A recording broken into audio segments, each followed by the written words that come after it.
Ganggu ini 1 RW 17 RT 08 dan RT 10, khususnya juga di yang mengadakan ini Pak, pengurus Surau Al-Muttaqin. Bismillahirrahmanirrahim. Assalamualaikum warahmatullahi wabarakatuh.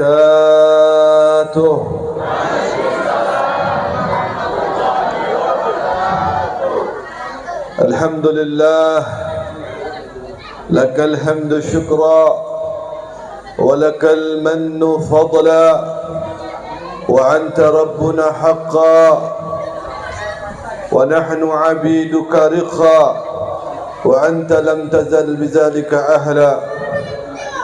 Ashhadu an la ilaha illallah wahdahu la sharika lah wa ashhadu anna sayyidana Muhammadan abduhu wa rasuluh wa habibuhu wa safiyuhu wa khaliluh la nabiyya ba'dah. Allahumma salli wa sallim وبارك وكرم ومجد وعظم على سيدنا وحبيبنا وشفيعنا وقرة أعيننا محمد وعلى آل محمد وعلى من تبعه إلى يوم الآخرة. أما بعد. Segenap para hadirin wal hadirat, para pengharap rahmat Allah, para pecinta-pecinta Rasulullah, para pemburu keberkahan, keridaan serta ampunan Allah, seluruh pengurus Surau Al-Muttaqin dan seluruh kepanitiaan daripada peringatan Maulid Nabi sallallahu alaihi wasallam yang diadakan di Gang Kuini ini.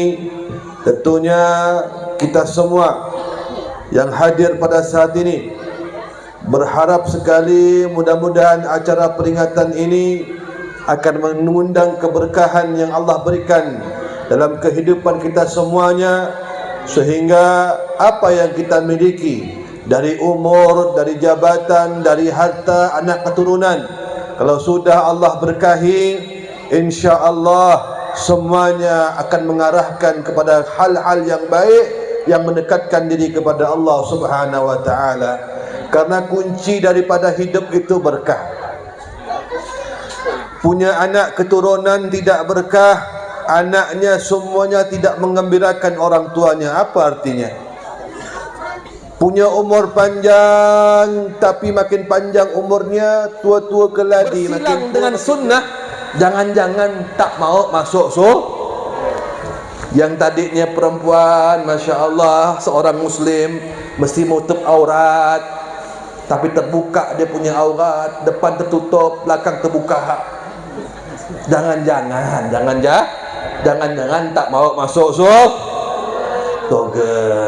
Yang tadi terdengar suara azan Allahu Akbar, Allahu Akbar, masih terlelap tidurnya, lanjut tinggal solatnya, jangan-jangan tak mau masuk surga. Kata Nabi itu simple, semua yang ikut dengan aku dialah orang yang pengen masuk surga, tapi yang enggan dialah orang yang tidak mau masuk surga Allah Subhanahu. Mudah-mudahan kita semua insya-Allah pada hari ini menunjukkan dan ditakdirkan orang-orang yang menginginkan surga Allah dengan mengikuti perintah Allah dan menjauhi sejauh-jauhnya larangan Allah, dan mengikuti Nabi Muhammad sallallahu alaihi wasallam dan mengabaikan semua apa yang diabaikan oleh Nabi Muhammad sallallahu alaihi wasallam. Amin ya rabbal. Bapak Ibu yang berbahagia, alhamdulillah hari ini saya bisa hadir di Gang Kuini ini di Surau Al-Muttaqin dengan wasilah akhina Ali. Beliau telpon saya dan mengambil waktu di waktu-waktu yang saya kosong, dan alhamdulillah ditakdir pada hari ini Masya Allah Ketua Surau, alhamdulillah kita bisa dipertemukan oleh Allah Subhanahu wa taala. Mudah-mudahan pertemuan kali ini kelak akan mengundang kembali pertemuan kita di surga Allah bersama Rasulullah sallallahu alaihi wasallam. Amin. Ya rabbal. Maka Bapak Ibu yang berbahagia, benarkan niat. Benarkan niat kita. Kalau mau pergi seperti ini itu mesti tujuannya mesti benar. Fasahhihin niyat qabla al-a'mali wa'ti biha baqwatan bil awwali wa in tadum hatta balagat akhirah husta sawaban kamilan fil akhirah. Kata Al-Imam Ibn Ruslan dalam kitabnya Safwatuz Zubad, beliau mengatakan, maka benarkanlah kau niat. Jika mau pergi ke mana-mana, betulkan niat. Ya, niatkan untuk ibadah. Ini niat sampai pertahankan sampai akhir acara. Untuk apa? Husta sawaban kamilan fil akhirah, untuk meraih pahala secara sempurna. Bapak Ibu yang berbahagia, peringatan hari ini adalah peringatan kita mengenang hari kelahiran Nabi Muhammad sallallahu alaihi wasallam. Nabi itu yang dikenang hari lahir. Kalau umat Nabi yang dikenang hari wafat. Betul atau tidak? Oh, fulan bin fulan, dari kecil dia baik, Masya Allah, sampai bujang dia baik, sampai tua dia baik, alhamdulillah, mati husnul khatimah. Karena husnul khatimah, banyak orang yang mengenang budi dia, maka itu jamaah, kerabat, sahabat, semuanya sepakat untuk mengadakan ruwahan. Ruwahan itu adalah mengadakan acara setiap tahun. Bahasa Arabnya itu khol. Khol fulan bin fulan, mengenang fulan bin fulan. Kenapa dikenang? Karena waktu hidupnya itu banyak menabur manfaat. Tak ada khol itu bandar judi dikholkan, bandar kolok-kolok dikholkan. Ada tak? Tak ada. Betul tak? Oh, Ustaz fulan alhamdulillah, Surau Al-Muttaqin, jamaah majlis taklim ini mengadakan khol Ustaz fulan. Kenapa dikholkan? Masa hidupnya adalah orang yang banyak menabur manfaat, baik dari harta, dari fikiran, dari jiwa dia. Hadirilah khol fulan bin fulan Bandar Togel. Siapa nak hadir? Biar dia beri makan. Betul tak Bu? Kenapa? Karena kita itu semuanya ketika hadir cari berkah. Apa tu berkah? Cari berkah, bertambahnya kebaikan. Oh, alhamdulillah, ketika yang datang itu adalah ibu-ibu, dia punya anak degil minta ampun. Karena dapatnya itulah ibu, dia pulang ke rumah, ketemu dengan sang anak, berkah yang dia bawa itu mengalir, mengembang, menyentuh kepada anaknya. Maka mudah-mudahan anaknya yang tadi nakal minta ampun jadi berubah.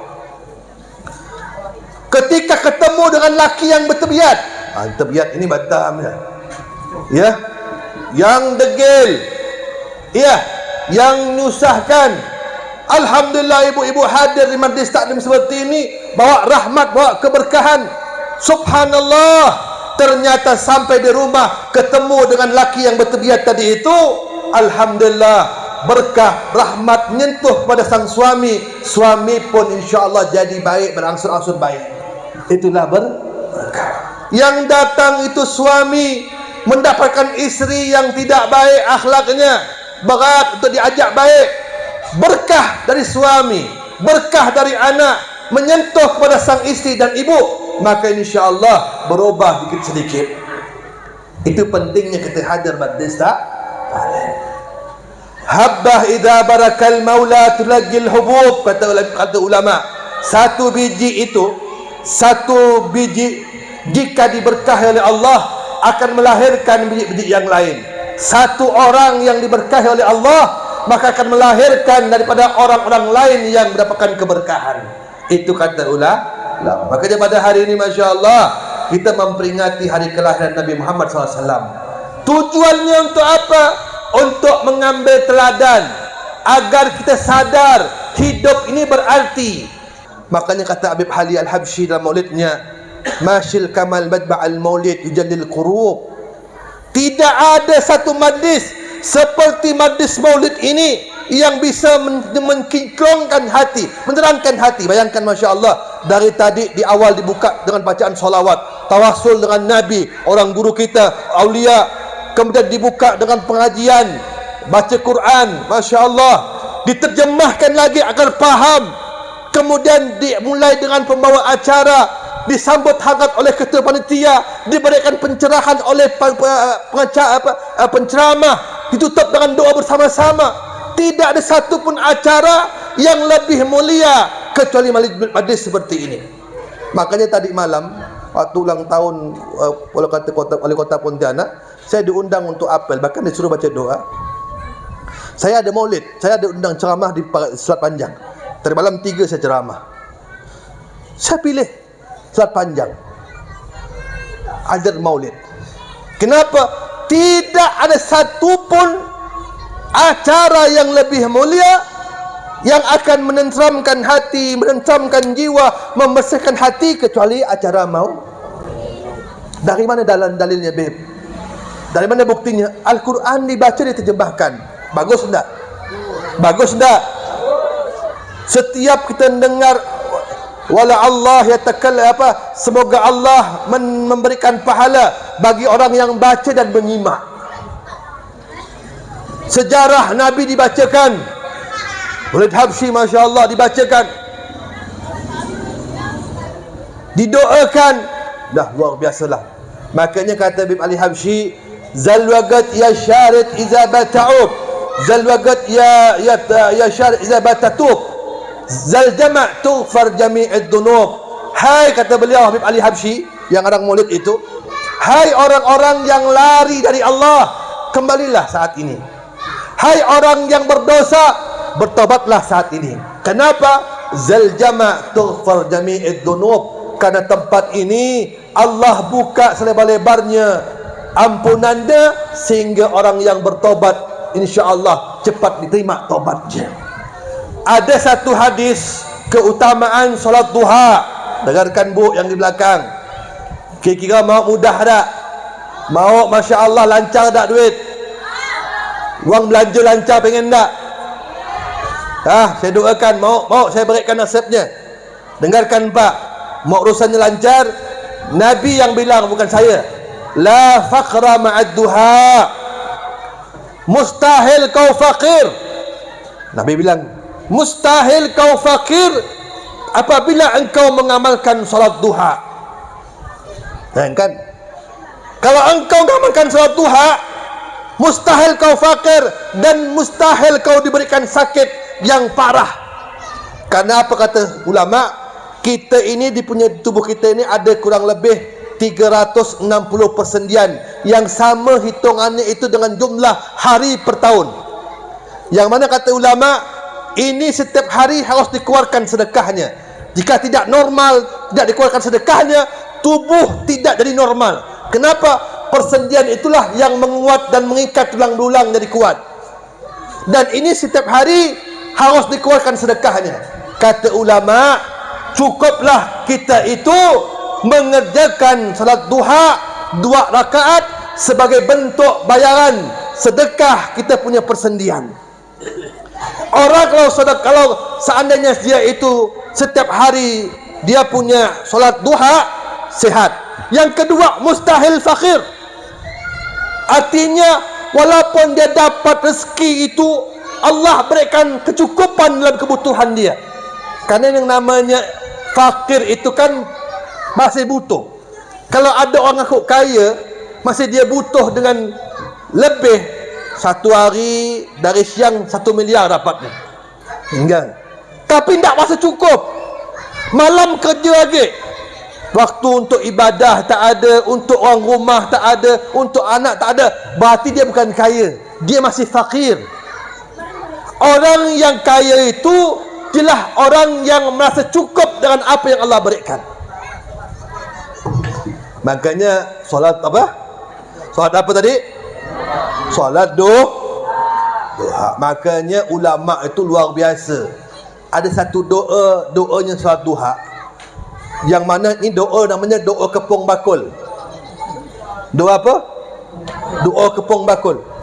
Bayangkan, Allahumma in kana rizki fis sama fa'anzilhu wa in kana fil ardi fa akhrijhu, wa in kana mu'assiran fayassirhu, wa in kana haraman fattakhirhu, wa in kana ba'idan faqarribhu, wa in kana qalilan fakasirhu, wa in kana kasiran fabarikhu bijahi duhaik, sampai habis.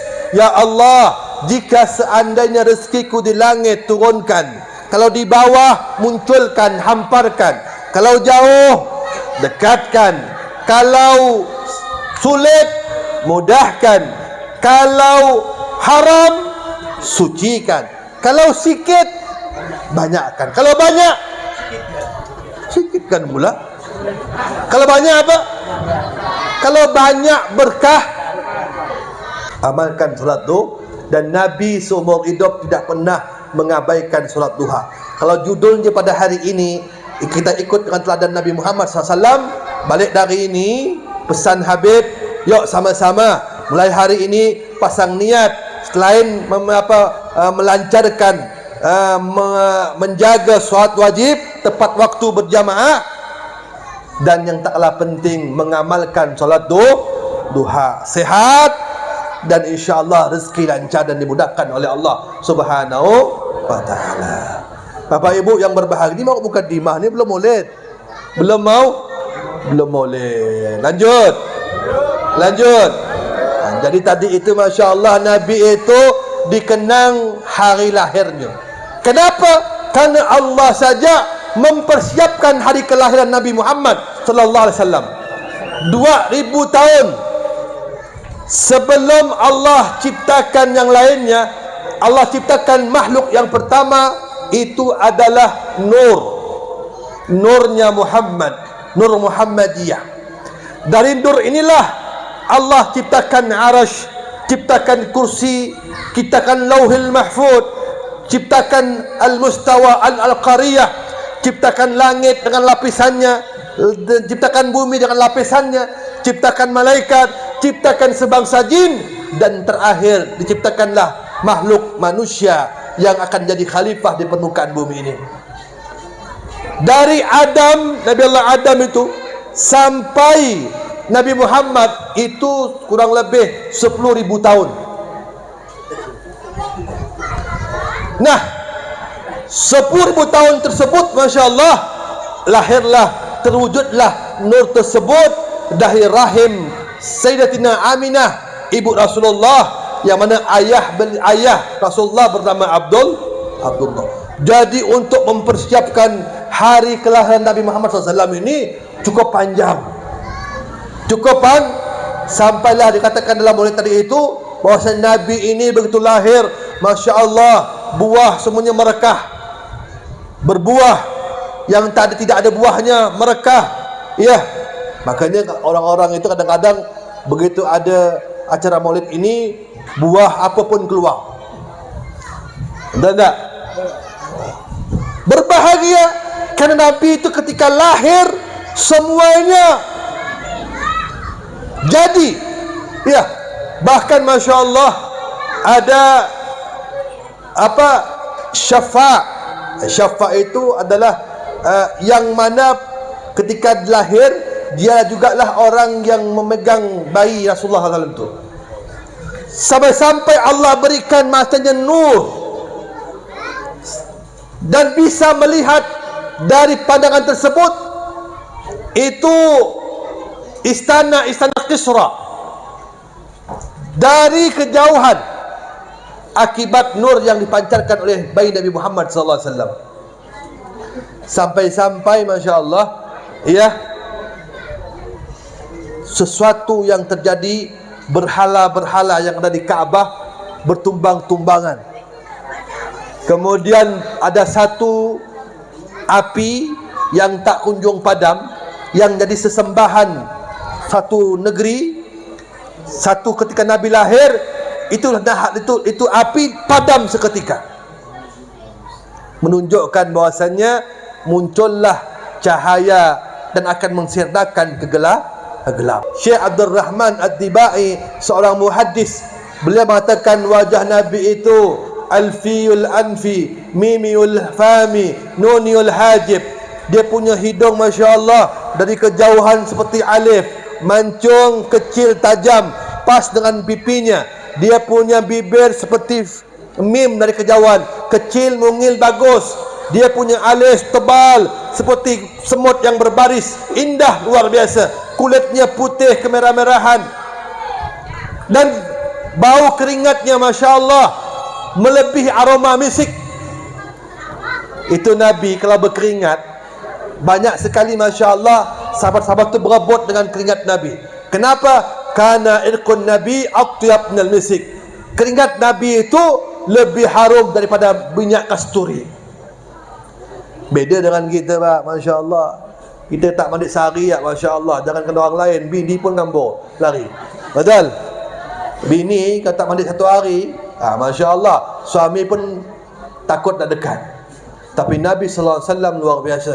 Dia punya keringat, aromanya lebih sedap, lebih. Makanya dalam Maulid dikatakan, فَإِذَا مَرَّ بِتَرِيقٍ عُرِفَ أَنَّهُ قَدْ مَرَّ فِيهِ. Nabi itu jika melewati satu gang, kayak gang seperti ini, itu orang yang datang setelahnya pasti tahu, oh Nabi pasti lewat sini tadi barusan, padahal dah berhari-hari. Kenapa? Karena aroma Nabi itu tertinggal di setiap jalan yang terlintas oleh Nabi. Allahumma salli ala Sayyidina Muhammad. Hanya kita beruntung, ya. Mudah-mudahan insya-Allah kita bisa melihat wajah Nabi Muhammad SAW, ya, baik itu dalam mimpi maupun dalam alam nyata sampai nanti di akhirat. Amin ya rabbal alamin. Ini untuk santri-santri, adab itu penting. Ada 2 santri, ini biar dengar santri saya dengar juga. Ada 2 santri yang sama-sama mondok. Setelah dia mondok berapa lama, dikirimkan oleh gurunya untuk berdakwah, turun ke kampung. Dari kampung ke kampung, dari kampung ke kampung. Subhanallah, tahu-tahu jumpa kampung aneh Pak. Itu satu kampung, semua yang salat Jumat bawa pisau satu, bawa keringan kalung bangkai tikus. Kira-kira betul tak tu?